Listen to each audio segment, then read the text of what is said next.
Politics and religion, they do not mix, they collide. We are here in Washington at St. John's Episcopal Church, also known as Church of the Presidents because of its proximity to the White House. We're here to speak with the Honorable James P. Moore, who served as Assistant Secretary of Commerce under President Ronald Reagan and was an advisor to President George H.W. Bush, a key architect of America's global trade and international finance policy in the 1980s. He currently serves as founder, President, and CEO of the Washington Institute for Business, Government, and Society. The Honorable James P. Moore. Sir, welcome. Thank you very much. You know, people talk, Jim, a lot about the separation of church and state.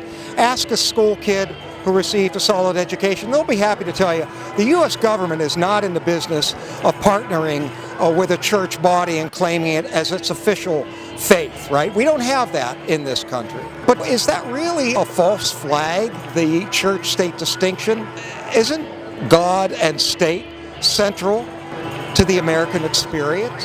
Honestly, I really believe that prayer is so integrated into the American scene that it's pretty difficult to be able to do that. You really try to determine a particular individual's character more than anything. Since the very beginning of our country, when George Washington was sworn into office in New York City, of all places, on Wall Street, one of the first things he did was to make sure that everybody went to the local church to be able to pray at the time that he was being sworn into office. And every president since then has actually worshipped on the day of the inauguration at this wonderful St. John's Church behind me. And what is rather extraordinary is that most all of the presidents actually have called for days of prayer to be able to unite the country. George Washington did it, Abraham Lincoln did it, and most recently President Trump did it in May, to be able to bring the country together, to be able to pray that the coronavirus and all that has come as a result of it can hopefully be taken away. And so prayer is very important. It also, quite frankly, makes us humble as a democracy. The notion that we have to answer to somebody of higher authority than we are, I think, is very comforting. Even for atheists and agnostics, that the President of the United States is going to have to realize that sooner or later he or she is going to have to answer for his or her actions on so much that is not only important to the United States, but is important to the world. But you would certainly understand if some people would say to you that that's fine if you ascribe to a higher power and assign ultimate authority to that higher power, right? And by that I mean we have, as evidence, if you will, chaplains in the House of Representatives and the U.S. Senate that are there to attend to the spiritual needs of members. If you've tuned into any of the Supreme Court Justice hearings for not just the most recent Justice, Amy Coney Barrett, but also other justices as well, you will see that religion and faith is always lurking in the background. But does that higher power, or should that higher power, have any influence in matters of state? Well, certainly to the effect that each one of us is the sum total of everything we've ever seen or heard or felt or experienced. You cannot escape the fact that people who are religious have that component as a part of who and what they are. We've been going through this with a recent Supreme Court justice that has just been confirmed, at least by the panel of the Judiciary Committee in the Senate. But I think it's important to realize that religion is a part of who we are.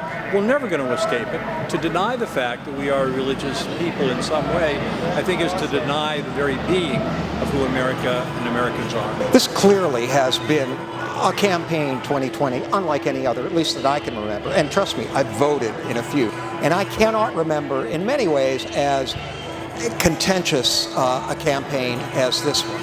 For example, on a tarmac in Cleveland, President Trump told his supporters that if you vote for Joe Biden, you essentially are voting for a man who will take away your guns and, quote, hurt the Bible, hurt God, unquote. As someone who has known President Trump for over 2 decades, can you offer any insight precisely what the president meant with that statement?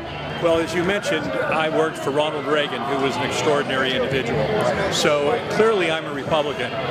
But I must tell you that I would strongly defend Joseph Biden in terms of his faith from everything that I've been able to gather. And that certainly has existed when I first had the chance to get to know who Joe Biden was when he was early on a senator up on Capitol Hill from the state of Delaware. And so, President Trump recognizes that he is in a relatively unique position in as much as a good portion of his base has been, is, and will continue to be evangelical Christians and people who do have a deep belief in God and prayer. I asked this of one of our other guests today, and I'll ask it of you now. This campaign has been fought really on three fronts: the pandemic economy, and certainly the racial reckoning. But given what we've talked about today, could we add a fourth front: religion and faith? As you were mentioning earlier, I am now the founder and the CEO of the Washington Institute for Business, Government, and Society. And I'm a great believer that as we are talking here and you're interviewing me, that America is about to undergo a dramatic transformation.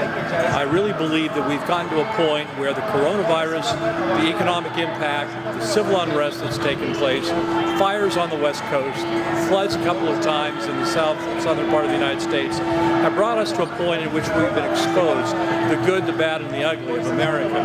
And that we're going to have to be putting together a social contract that allows us to bring together business, government, society, with an overlay of prayer and spirituality that will give us somewhat of a North Star, a moral compass that we can follow to be able to deal with the challenges of the future, because there are many.